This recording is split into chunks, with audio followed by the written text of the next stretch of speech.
the bottom.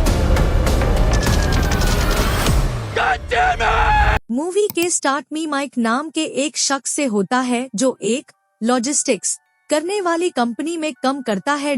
उसके घर के हालत बेहतर नहीं थे और फैमिली की पूरी देखभाल का बोझ अकेला उसी के ऊपर था। यही वजह थी कि वो सुबह से रात तक बहुत ज्यादा मेहनत करता था, मगर इतनी दुश्वारियों के बाद भी उसकी माली हालत में कोई सुधार नहीं आ रहा था। माइक को डिजिटल करेंसी यानी क्रिप्टो मार्केट में काफी दिलचस्प थी, इसलिए वो अपनी दिन रात की कमाई से बचे हुए थोड़े बहुत पैसे क्रिप्टो में इन्वेस्ट करता रहता था। एक दिन जब वो रोजाना की तरह अपने काम पर जा रहा था, टैब ड्राइविंग करते वक्त वो अपने फोन पर क्रिप्टो का चार्ट देखने में मगन था। उस वक्त गाड़ी में माइक के साथ उसका भाई विनी भी बैठा था, जो कि जिस्मानी तौर पर थोड़ा कमजोर, फिजिकली चैलेंज्ड था। माइक का पूरा ध्यान सिर्फ और सिर्फ मोबाइल स्क्रीन पर था। क्रिप्टो का चार्ट बहुत तेजी से ऊपर नीचे हो रहा था। माइक अपने भाई की तरफ ढक कर कहता है कि मार्केट इस वक्त लगातार गिर रही है और बिटकॉइन तकरीबन 10% तक क्रैश हो चुका है। वो इस इंतजार में था कि मार्केट थोड़ी और नीचे आए ताकि वो सही मौके पर अपनी एंट्री ले सके। इसके बाद वो दोनों आस गोदाम पर पहुंचते हैं जहां माइक नौकरी करता था। वहां पहुंचते ही वो देखता है कि क्रिप्टो की कीमत बिल्कुल उसकी सोच के मुताबिक खरीदने वे लेवल पार आ चुकी है। इस बेहतरीन मौके का फायदा उठाते हुए वो फौरन $1,500 इन्वेस्ट करता है और एक सेम नाम का एक मेम कॉइन बाय कर लेता है, जिसकी एक कॉइन की वैल्यू उस वक्त सिर्फ 26 सेंट्स थी। ये ट्रेड लेने के बाद माइक अपने भाई को वेयरहाउस के एक कमरे में बिठा देता है और खुद अपने काम में बिजी हो जाता है। अब जैसा कि हर एक आम ट्रेडर के साथ होता है, उसका ध्यान बार बार काम से हटकर उसी ट्रेड की तरफ जा रहा होता है जो उसने अभी थोड़ी देर पहले लगाया था। उसी दौरान उसका मैनेजर उसके पास आता है और उसे अपने ऑफिस में बुलाता है। साथ ही वो उसे अपने भाई विन्नी को भी साथ लाने का हुक्म देता है। अगले हाई सीन में माइक और विन्नी अपने बॉस के कैबिन में एटी है। उनका बॉस माइक से बहुत ज्यादा गुस्सा था क्योंकि माइक अक्सर काम पर देर से आता था और रोजाना अपने भाई को भी साथ ले आता था। इस बात पर माइक अपने मैनेजर को सफाई देते हुए कहता है कि उसके भाई को स्कूल से निकल दिया गया है क्योंकि वो उसकी की फीस नहीं दे सकता और इसी वजह से उसे रोज ऑफिस आने में थोड़ी देरी हो जाती है। मगर उसका बॉस उसकी किसी भी मजबूरी को सुनने के लिए बिल्कुल तैयार नहीं था। ठीक उसी पाल माइक के मोबाइल पर एक अलर्ट आता है और जब वो स्क्रीन देखता है तो उसकी हैरत का ठिकाना नहीं रहता क्योंकि जो मेम कॉइन उसने खरीदा था वो बहुत तेजी से ऊपर की तरफ भाग रहा था। ये देखते ही उसकी आंखों में एक अजीब सी चमक आ जाती है और जैसे ही वो अपना ट्रेडिंग एप्लीकेशन ओपन करता है, वो देखता है कि उसके कॉइन ने लगातार 123% का मुनाफा दे दिया है, यानी जो $1,500 उसने लगाए थे वो अब बढ़कर $4,000 से भी ऊपर निकल चुके थे। वो ग्राफ वहीं नहीं रुका बल्कि देखते ही देखते वो रकम सीधा $25,000 तक पहुंच गई। ये सब अपनी आंखों के सामने देखकर माइक पूरी तरह डांग रह जाता है और उसकी दिल की धड़कन बहुत तेजी से चलने लगती है। इस बेइंतहा खुशी के जोश में आकर माइक अपनी टी शर्ट उतारता है और उसे अपने बॉस के चेहरे पर फेंक मारता है। वो जोर जोर से चिलेट यू कहता है कि अब वो दौलतमंद बन चुका है और यूज इस मामूली और घटिया नौकरी की कोई जरूरत नहीं है। इसके बाद वो वेयरहाउस के बाकी सभी साथियों के पास जाता है और उन्हें ये खुशखबरी सुनते हुए कहता है कि आज उसका इस काम पर आखिरी दिन है क्योंकि वो अब अमीर हो चुका है। वहाँ मौजूद उसका एक साथी उसे उसी रात होने वाली एक पार्टी का न्योता देता है। इतने में माइक की गर्लफ्रेंड केटी भी अपनी कार लेकर वहां पहुंच जाती है और माइक उसकी गाड़ी में बैठकर वहां से रवाना हो जाता है। सफर के दौरान वो अपनी गर्लफ्रेंड केटी को बताता है कि उसके खरीदे डिजिटल एसेट्स की वैल्यू अब पूरी तरह बढ़ चुकी है और ये लगातार ऊपर ही जा रही है। ये हैरान कौन बात सुनकर केटी बिल्कुल चौंक जाती है। इसके बाद माइक अपनी गर्लफ्रेंड के सामने एक ओपन रिलेशनशिप का विचार रखता है ताकि उन दोनों के बीच कोई बंधन या टोकताक ना रहे। टैप केटी उससे सवाल करती है कि उसे ऐसा खुला रिश्ता क्यों चाहिए। क्या वो इसलिए ऐसा चाहता है ताकि वो दूसरी लड़कियों के साथ घूम फिर सके और मजा कर सके? टैब माइक ह्यूज समझते हुए कहता है कि उसके कहने का ये मतलब नहीं था, बल्कि वो सिर्फ ये चाहता है कि वो दोनों इस रिश्ते में रहते हुए भी अपनी जिंदगियां पूरी आजादी के साथ गुजर सके। इसके बाद माइक अपने भाई ट्रैविस से मिलने जाता है, जो रास्ते के किनारे सफाई का काम कर रहा होता है। वो ट्रैविस को कहता है कि वो शाम को उससे मिले ताकि वो इस कामयाबी का जश्न मना सके, और फिर वो दोनों वहाँ से आगे निकल जाते हैं। इधर मार्केट में माइक के कॉइन की कीमत लगातार ऊंचाइयां छू रही थी और अब वो बढ़कर $35,000 तक जा पहुंची थी। जब माइक अपने घर पहुंचता है तो वो ये बीडीआई खुशखबरी अपने पिताजी को सुनाता है। उसके पिता ये सुनकर बहुत खुश होते हैं और कहते हैं कि इस बात पर एक शानदार जश्न बनता है, मगर माइक इस पार्टी के लिए साफ मना कर देता है क्योंकि उसके पिता बहुत ज्यादा स्मोक और ड्रिंक करते थे, जिसकी वजह से उनकी सेहत हमेशा खराब रहती थी।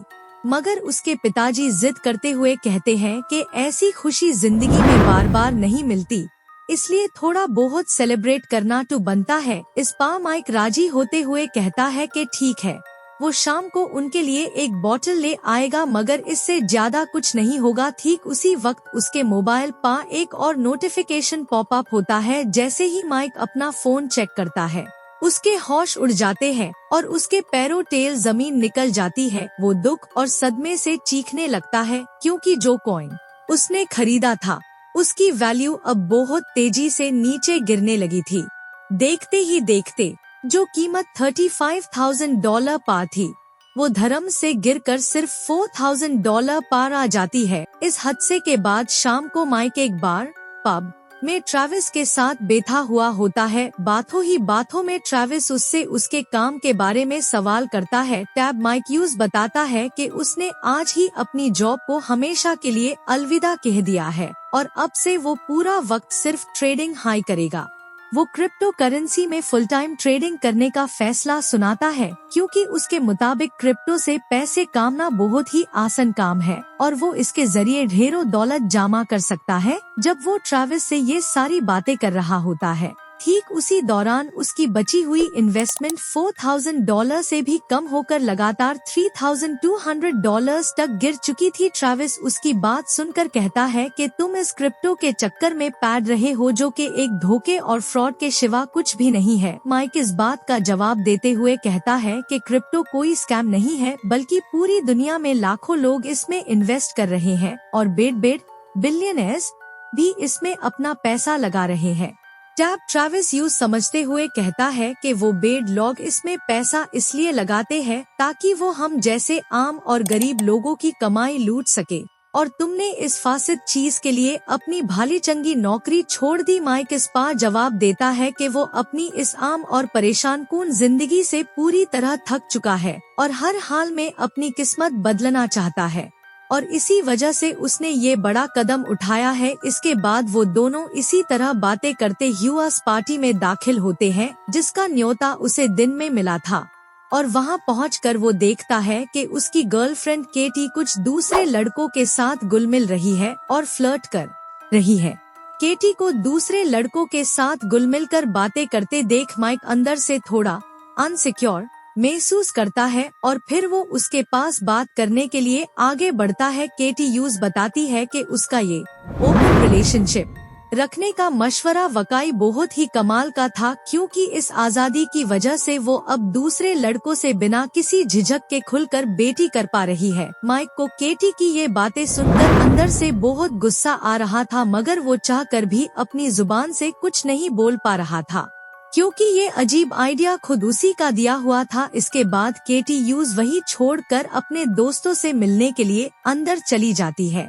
माइक को इस बात का दिल से बहुत बुरा लग रहा था। उस दिन उसने जज्बात में आकर ओपन रिलेशनशिप की बात बोल तो दी थी, मगर अब उसे अपना वो फैसला पूरी तरह से गलत लगने लगता है। अपने दुख को कम करने के लिए वो पार्टी में मौजूद दूसरी लड़कियों से बातें शुरू करने की कोशिश करता है, लेकिन कोई भी लड़की उसकी तरफ रुख नहीं करती और उसमें बिल्कुल इंटरेस्ट नहीं दिखाती। अब हर तरफ से नाउमीद होकर वो चुपचाप एक कोने में जाकर बैठ जाता है। तन्हा बैठकर वो अपना मोबाइल निकलता है और ट्रेडिंग एप्लीकेशन खोलकर अपनी ओपन पोजीशन का स्टेटस चेक करता है। वो देखता है कि उसके कॉइन की कीमत अब धर्म से गिरकर महज $350 तक आ चुकी है। उसका जो मोटा मुनाफा था वो अब भयानक लॉस में बदल चुका था। ये मंजर देखकर वो पूरी तरह टूट जाता है और मायूसी में अपनी ट्रेड को वही क्लोज कर देता है। अब तक जो उसने थोड़ा बहुत प्रॉफिट कामया था वो तो हाथ से गया ही था।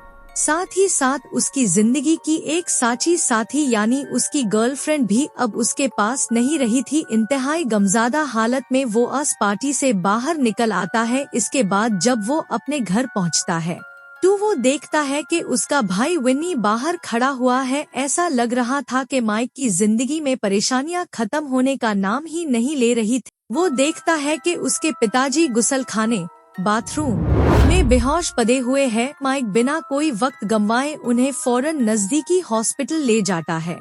हॉस्पिटल पहुंचने पर डॉक्टर यूज बताती है कि उन्होंने बहुत ज्यादा शराब पाए रखी थी, जिसकी वजह से वो अपना तवाजुन खोकर बेहोश हो गए। अब क्योंकि उनका चेहरा काफी देर तक रेडिएटर के साथ चिपका रहा, इसलिए उनकी त्वचा स्किन बहुत बुरी तरह जल गई है और उन्हें सांस लेने में भी काफी दुश्वारी पेश आ रही है। इसके साथ हाई डॉक्टर यूज एक और झटका देती है कि उनके पिता का हेल्थ इंश्योरेंस अब एक्सपायर हो चुका है, इसलिए उनके ट्रीटमेंट को आगे बढ़ाने के लिए उन्हें जल्द से जल्द पैसे जमा करने होंगे। पिताजी की जान बचाने के लिए माइक अपने घर का सारा सामान बेचकर पैसे इकट्ठा करने का फैसला करता है। इस मकसद के लिए वो इंटरनेट पर एक सेल का पोस्ट डालता है और धीरे धीरे लोग उसके घर का सामान खरीदने के लिए आने लगते हैं। उसी सेल के फ्रांस से आया हुआ फ्रेंच कपल पहुंचता है। वो दोनों उसके पूरे घर को अंदर से घूम कर देखते हैं और फिर माइक के सामने उस पूरे घर को खरीदने का एक प्रपोजल रखते हैं। शुरुआत में तो माइक अपना पुराना आबाद घर बेचने से साफ मना कर देता है, मगर वो फ्रेंच कपल उस घर के बदले यूज $1,25,000 की एक बड़ी रकम डीन की पेशकश करता है। माइक अब गहरी सोच में डूब जाता है, क्योंकि वो जानता था कि इस छोटे मोट यार्ड सेल से उसके पिता के महंगे इलाज के पैसे कभी पूरे नहीं हो पाएंगे। फिर थोड़ा सोचकर वो आखिरकार उन्हें अपना घर बेचने पर राजी हो जाता है। घर बेचने के बाद वो दोनों भाई अपने चचेरा भाई ट्रेविस के घर शिफ्ट हो जाते हैं। माइक ने ट्रेविस से झूठ कहा कि यूज हॉस्पिटल के महंगे बिल अदा करने थे, इसी मजबूरी में उसने अपना घर बेचा है और कुछ ही दिनों में वो कोई सस्ता सा मकान देखकर खरीद लेगा। फिर वो दोनों वहाँ से चले जाएंगे। अब हाथ में बड़ी रकम आते हाई माइक के अंदर का ट्रेडर फिर से जग जाता है और वो घर बेचकर माइल यू सारे के सारे पैसे दोबारा उसी मेम कॉइन में इन्वेस्ट कर देता है। असल में उसकी चल ये थी कि क्रिप्टो मार्केट में हर रोज तकरीबन 30% का उतर चढ़ाव आता ही है। अगर वो इस आने वेल स्विंग को सही से पकड़ ले तो वो इतने पैसे बना लेगा जिसे उसके पिता के सारे मेडिकल बिल्स भी चुक जाएंगे और उनके रहने के लिए एक नया घर भी आ जाएगा। खैर, अस कॉइन में दोबारा एक बड़ी एंट्री लेने के बाद माइक देखता है कि मार्केट उसके उल्टे रुख चलने लगी है और उसे फिर से लॉस होना शुरू हो गया है। ये देखते ही उसकी हालत एक बार फिर खराब होने लगती है, क्योंकि उसका नुकसान धीरे धीरे बढ़ता ही जा रहा है। उसका दिल धड़-धड़ करने लगता है और उसके चेहरे पर खौफ और घबराहट साफ झलकने लगती है। स्क्रीन पर बनने वाली हर एक रेड कैंडल के साथ उसकी लगाई हुई रकम डूब रही थी। अब जैसा कि हर एक एक्टिव ट्रेडर के साथ होता है जब उनकी पोजीशन मार्केट में ओपन हो, वही हालत माइक की थी। रात को परिवार के साथ डिनर के वक्त भी उसकी आंखें खाने की थाली पर नहीं बल्कि फोन के ट्रेडिंग स्क्रीन पर टिकी हुई थी। वीज दोस्तों, आप में से कितने लोगों के साथ ऐसा हादसा हो चुका है कि आपकी मार्केट में कोई बड़ी ट्रेड चल रही हो और आप खाना खाने बैठे हो, मगर आपका ध्यान दीवाला तोड़ने के बजाय बार बार मोबाइल स्क्रीन की तरफ जा रहा हो? मुझे नीच कमेंट सेक्शन में जरूर लिख कर बताएगा। खैर, अब अपनी कहानी पर वापस आते हैं। माइक अपने फोन पर देखता है कि कॉइन की कीमत बिना रुके लगातार नीचे गिरती जा रही है। जो पहले $65,000 पार थी वो अब क्रैश होकर $56,000 तक आ पहुँचती है। अपने सामने इतना बड़ा नुकसान देखकर माइक का साबार टूट जाता है और वो गुस्से में पागल होकर खाने की मेज पर ही चिल्लाने लगता है। ठीक उसी अफरा तफरी के दौरान माइक के फोन पर हॉस्पिटल से एक कॉल आती है। वहाँ के स्टाफ यूज बताते हैं कि उसके पिताजी की तबीयत अचानक बहुत ज्यादा बिगड़ गई थी, जिसकी वजह से उनकी डेथ हो गई है।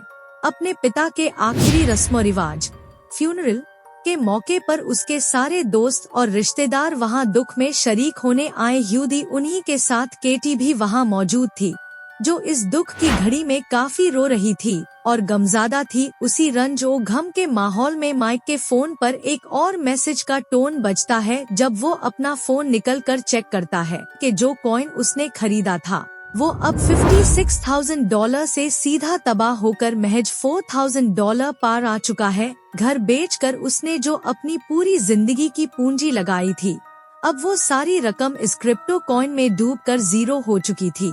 इस बेड झटके के तुरंत बाद माइक के मोबाइल पर हॉस्पिटल की तरफ से एक और मैसेज आता है। वो मैसेज उनके मेडिकल डिपार्टमेंट से था, जिसमें उन्होंने $38,000 का एक लंबा चौड़ा बिल भेजा था, जिसे अब हर हाल में माइक को ही चुकाना था। चारों तरफ से बुरी तरह फंसने के बाद वो निहायत मायूस होकर ट्रैविस के पास जाता है और चुपके से उसके बराबर में बैठकर निहायत आहिस्ता से उससे कुछ पैसे उधार मांगने लगता है।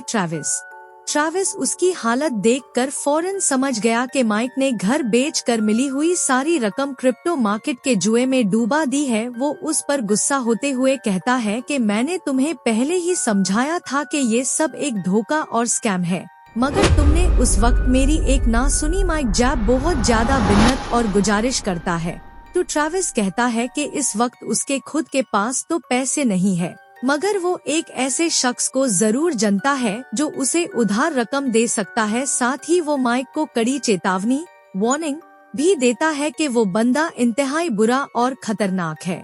अगले दिन वो दोनों एक बिल्कुल वीरान और सुनसान इलाके में बेन ह्यू एक मकान पर पहुँचे हैं। घर के अंदर दाखिल होकर उनकी मुलाकात सीजे नाम के एक शख्स से होती है। ट्रैविस वहां पहुंचकर माइक का इंट्रोडक्शन सीजे से करता है और खुद वहां से बाहर निकल जाता है। माइक शख्स से कहता है कि उसे तकरीबन 10 से $15,000 की सख्त जरूरत है, मगर सीजे उसे साफ कहता है कि वो सिर्फ $5,000 हाई उधार दे पाएगा और साथ ही ये शर्त रखता है कि एक हफ्ते के अंदर उसे ये पूरी रकम मुनाफ के साथ लौटानी होगी। माइक बिना सोचे समझे फौरन राजी हो जाता है और उन पैसों को सीधा अपने क्रिप्टो वॉलेट में ट्रांसफर करने की बात करता है। सीजे अपने सिस्टम पर बैठकर $5,000 उसके डिजिटल अकाउंट में भेज देता है। फिर वो माइक से सवाल करता है कि क्या वो अपना क्रिप्टो अकाउंट सिर्फ मोबाइल फोन पर ही चलता है। माइक हाँ में जवाब देते हुए उससे वजह पूछता है। टैब सीजे उसे बताता है कि उसके एक जान पहचान वाले का फोन चोरी हो गया था, जिसकी वजह से उसके $1,00,000 डूब गए, क्योंकि उसके पास कोई दूसरा बैकअप नहीं था और वो सिर्फ फोन पर ही ट्रेडिंग करता है। इसके बाद सीजे उसे अपने एसेट्स को सेफ रखने के लिए कोल्ड वॉलेट का इस्तेमाल करने की सलाह देता है और कहता है कि वॉलेट की खुफिया की को एक अलग हार्ड ड्राइव में महफूज कर ले। घर वापस आकर माइक अपने कंप्यूटर पर एक क्रिप्टो कोल्ड वॉलेट बनाता है। वो अपने सारे कॉइन्स सेफ वॉलेट में ट्रांसफर कर देता है और उस वॉलेट की सिक्योरिटी की एक एक्सटर्नल हार्ड ड्राइव में टेक्स्ट फाइल में सेव कर लेता है। अब सूरती हाल ये थी कि माइक अपने कॉइन्स की बढ़ती हुई कीमत मोबाइल पर देख तो सकता है, मगर उन्हें तब तक बेच नहीं सकता जब तक वो उन्हें दोबारा कोल्ड वॉलेट से निकलकर ट्रेडिंग ऐप में न डाल दे। खैर, इस सब के बाद माइक के घर की डोरबेल बजती है। जब वो दरवाजा खोलता है तो सामने केटी खड़ी हुई थी, जो बहुत रो रही होती है। वो सिसकते हुए बताती है कि उसका उस लड़के से ब्रेकअप हो चुका है। माइक यूज दिलासा देता है और अंदर बुलाता है। फिर वो दोनों बेड पर लेटकर आपस में पुरानी बातें करने लगते हैं। माइक यूज बताता है कि उसने सिक्योरिटी के लिए अपने सारे कॉइन्स कोल्ड वॉलेट में शिफ्ट कर दिए हैं और वो उसे वो हार्ड ड्राइव और सीक्रेट की भी दिखता है, जिसके जरिए अन कॉइन्स को एक्सेस किया जा सकता है। वो केटी को समझता है कि अगर हार्ड ड्राइव खराब या गम भी हो जाए तो वो इस टेक्स्ट फाइल वाली की के जरिए अपने कॉइन्स निकल सकता है, मगर इसके बिना वो कॉइन्स सिर्फ स्क्रीन पर दिखेंगे, उन्हें बेचा नहीं जा सकेगा। इसके बाद उन दोनों के दरमियान नजदीकियां बढ़ जाती है।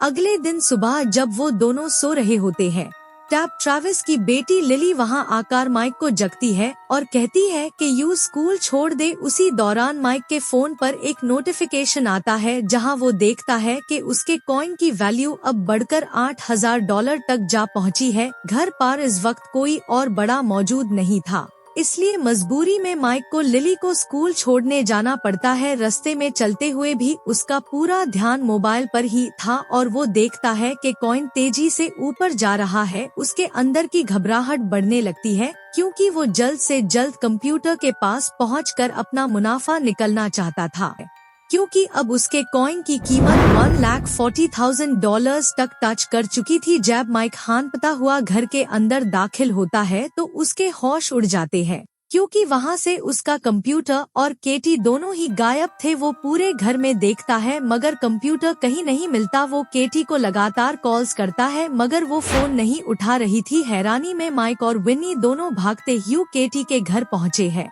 मगर वहाँ के दरवाजे पर ताला लटक रहा था। इधर फोन पर कॉइन का रेट अब $5,51,000 तक पहुंच चुका था। वो दोनों मजबूर होकर घर के बाहर बैठकर उसका इंतजार करने लगते हैं। थोड़ी देर में केटी का बॉयफ्रेंड लॉरेंजो वहां आता है, जो केटी से माफी मांगने आया था, मगर माइक को लगता है कि उन दोनों ने मिलकर उसका कंप्यूटर चुराया है ताकि वो उसकी सीक्रेट की के जरिए उसके सारे कॉइन्स हड़प सके, जबकि लॉरेंजो को इस बारे में कुछ पता ही नहीं था। वो माइक को शांत करने की कोशिश करता है मगर माइक उससे लटपात हो जाता है और उनके बीच घमासान लड़ाई शुरू हो जाती है। लॉरेंजो एक जोरदार पंच मारता है जिसे माइक जमीन पर गिर जाता है और लॉरेंजो वहां से चला जाता है। दूसरी तरफ सीजे सीधा ट्रैविस के पास पहुंचता है और उससे $6,000 का मुतालबा करता है जो उसने माइक को दिए। द ट्रैविस हैरात से पूछता है कि कैसे $6,000? टैब सीजे बताता है कि $5,000 जो उसने उधार दिए थे और $1,000 उसका इंटरेस्ट, कुल मिलाकर $6,000 बनते हैं। ट्रैविस कहता है कि पैसे मैंने नहीं लिए तो मैं क्यों अदा करूं? इस बार सीजे साफ कह देता है कि मैंने तुम्हारे भरोसे पर माइक को रकम दी थी, इसलिए ये भरपाई तुम्हें ही करनी पड़ेगी। ये सुनकर ट्रैविस को माइक पर इंतहाई गुस्से आता है। कुछ देर बाद जब माइक ट्रैविस को ढूंढते हुए वहां आता है तो देखकर ट्रैविस का गुस्सा आग बबूला हो जाता है। वो माइक का कॉलर पकड़कर उस पर चिल्लाने लगता है। माइक शांत करते हुए अपना मोबाइल दिखता है और कहता है कि उसके कॉइन्स की वैल्यू अब बढ़कर $3 लाख हो चुकी है और ISE कैश करने के लिए उसे अपने कंप्यूटर की सख्त जरूरत है। टैब ट्रैविस एक और बड़ा झटका देता है कि उसने वो फालतू कंप्यूटर महज $40 में किसी को बेच दिया है। वो दोनों बिना वक्त गवाए कार में बैठते आदमी से कंप्यूटर वापस ला सके। वो दोनों तेजी से उस शख्स के घर पहुँचे हैं जिसे कंप्यूटर बेचा गया था। ट्रैविस अपनी हुडी से चेहरा छुपाकर कंप्यूटर निकलने के लिए अंदर जाता है। उसी वक्त माइक के फोन पर ट्रैविस की मां का मैसेज आता है जिसमें लिखा था कि तुमने लिली को किसी गलत स्कूल में छोड़ दिया है। कॉइन का रेट बढ़ता देख माइक इस कदर अंधा हो चुका है कि उसे ये भी होश नहीं रहा कि उसने बच्ची को गलत जगह ड्रॉप कर दिया था। इधर ट्रैविस कंप्यूटर उठाकर भागते ह्यू कार की तरफ आता है और माइक को गाड़ी भागने के लिए कहता है, क्योंकि उस शख्स ने उन पर गोली चला दी थी और ट्रैविस मुश्किल से अपनी जान बचाकर भगा था। घर पहुंचकर माइक कांपते हाथों से कंप्यूटर स्टार्ट करता है, मगर सिस्टम ऑन होते ही सामने जो मंजर था उसे देखकर उसके पैरों टेल जमीन निकल जाती है। पूरा कंप्यूटर अंदर से बिल्कुल साफ था। उस खरीदने वाले आदमी ने कंप्यूटर को पूरी तरह फॉर्मेट करके उसमें विंडोज रीइंस्टॉल कर दी थी, जिसे माइक का सारा पुराना डेटा खत्म हो चुका है। वो जल्दबाजी में एक्सटर्नल हार्ड ड्राइव कनेक्ट करके चेक करता है, मगर अफसोस वो ड्राइव भी पूरी तरह फॉर्मेट थी और उसमें कुछ फजूल से गाने पड़े यूदा। माइक अब पूरी तरह समझ चुका था कि उसे वो कॉइन्स अब जिंदगी में कभी वापस नहीं मिलेंगे, क्योंकि हार्ड ड्राइव और सीक्रेट टेक्स्ट की के बिना कोल्ड वॉलेट को खोलना नामुमकिन था। वो पूरी तरह बर्बाद होकर बस कंप्यूटर की खाली स्क्रीन को तकता रह जाता है। दोस्तों, एक बार ठंडे दिमाग से सोच कर देखिए कि आपके लगाए हुए पैसे आपकी आंखों के सामने 3500 गुना बढ़ चुके हो। आप उन्हें देख सकते हो मगर चाह कर भी उन्हें टच ना कर सके। माइक की दास्तान भी कुछ ऐसी ही थी। वो अब सिर्फ फोन पर अन कॉइन्स की बढ़ती कीमत देखने के सिवा कुछ नहीं कर सकता था। अगले दिन सुबह माइक अपने भाई विनी को लेकर एक आम से फास्ट फूड रेस्टोरेंट में जाता है और वहां बैठकर एक आम सी नौकरी का जॉब एप्लीकेशन फॉर्म भरने लगता है। जब वो फॉर्म भर रहा होता है तभी एक प्यारी सी तितली उड़ती हुई आती है और उसके हाथ पर बैठ जाती है। और इसी खामोश सीन के साथ हमारी आज की ये कहानी यहीं पर मुकम्मल हो जाती है। मिलेंगे अगली बार एक और नई दिलचस्प कहानी के साथ।